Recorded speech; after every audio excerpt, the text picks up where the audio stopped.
एक बहुत ही सुंदर गांव था। गांव का नाम था धर्मपुर। उस गांव में सभी अच्छे और ईमानदार लोग रहते थे।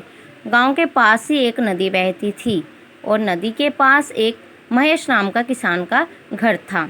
महेश बहुत ही मेहनती किसान था। वो बहुत मेहनत से खेतीबाड़ी करता था और बहुत अच्छा था, सबकी मदद करता था।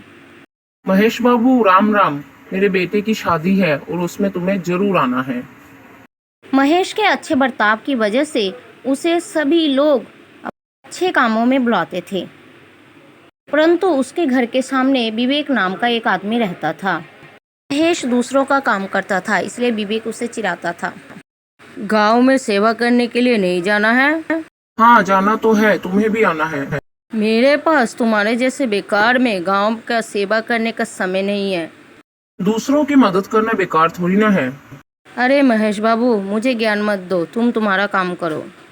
ऐसा कहकर विवेक अपने घर में चला गया। विवेक बिल्कुल भी काम नहीं करता था। वो अपनी पिता की संपत्ति को उड़ाया जाता था। बड़ी बड़ी बातें करता है और हमेशा सोता रहता है। कुछ दिनों के बाद उस राज्य के राजा जी अपना भेष बदलकर उस गांव का हालचाल पता करने के लिए आए थे। वो घूमते घूमते उन्हें तभी प्यास लगी विवेक के घर के पास जाकर। उसने सोचा इस घर में जाकर पानी मांगता हूँ। राजा आवाज लगाता है, अरे भाई, कोई घर पर है क्या? तभी विवेक बाहर आता है और कहता है, अरे भाई, तुम कौन हो? मुझे क्यों बुलाया है? मैं जहाँ से गुजरता था, प्यास लगी, थोड़ा सा पानी पिला दो भाई। जहाँ कोई पानी नहीं है, तुम्हारे जैसे को पानी पिलाने का समय नहीं है मेरे पास, निकलो यहाँ से। राजा बिना पानी के चले गए। तभी महेश ने ये सब देख लिया। महेश ने राजा को अपने घर पर बुलाया और पहले पानी पिलाया। राजा ने महेश से कहा, अरे भाई, तुम अच्छे आदमी लगते हो, इसलिए अनजान आदमी को पानी पिलाते हो। नहीं भाई, मुझे दूसरों की मदद करना अच्छा लगता है। भगवान तुम्हारा भला करे। ऐसा कहकर राजा वहां से चला गया। दूसरे दिन महल से दो सेनापति महेश के घर के पास आए।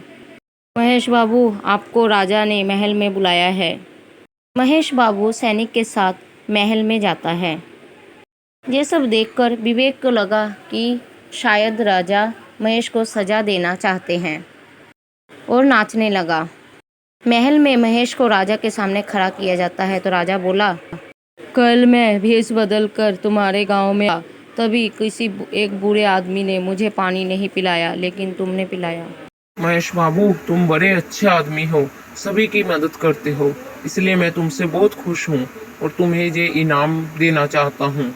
ये तुम अपने घर ले जाओ और सुखी से बसवास करो। राजा ने महेश को इनाम दिया। ये खबर सारे गांव में फैल गई थी। विवेक को जब इस बात का पता चला तो उससे बड़ा गुस्सा आया और महेश इधर बहुत ही सुखी से रहने लगा। इस कहानी से हमें शिक्षा मिलती है कि हमेशा दूसरों की मदद करनी चाहिए।